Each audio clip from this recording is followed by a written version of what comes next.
Au cours de cet échange avec la jeunesse du parti l'Union des libéraux démocrates chrétiens ULDC, conduit par l'autorité morale le patriarche Raymond Tshibanda, le secrétaire général de cette formation politique, le penseur congolais, essayiste et maître avocat Pépin Guillaume Monjolo, qui vient d'être promu au rang de ministre d'État en charge de la coopération internationale au sein du gouvernement Sylvestre Ilunga Ilukamba, a promis d'établir sur la loyauté, les militantismes, la discipline et les travail comme critères d'accès au poste au sein du parti.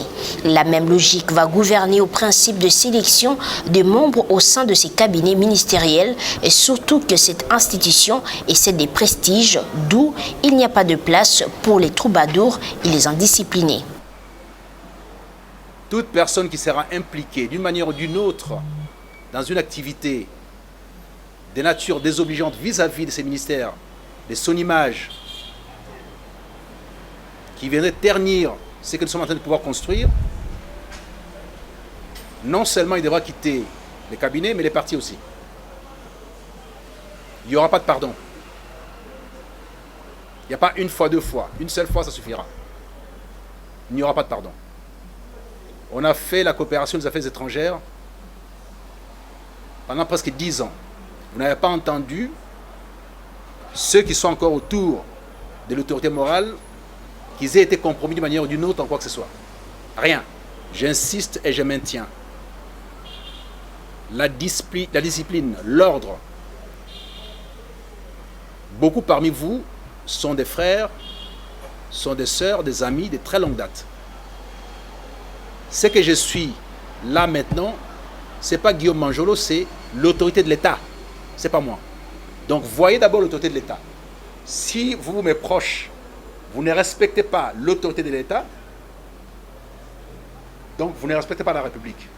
Il a poursuivi son adresse à l'intention des jeunes de l'ULDC en prônant les valeurs éthiques susceptibles de faire évoluer les choses au sein du dit ministère pour le bien-être de la population.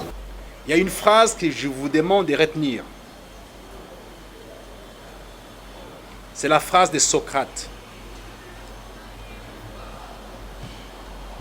Lorsque, dans une discussion dans le cadre du banquet, un de ses disciples court vers lui pour lui dire, tout en transpirant, en interrompant la discussion qu'il avait avec les autres, « Socrate, j'ai une nouvelle à t'annoncer. »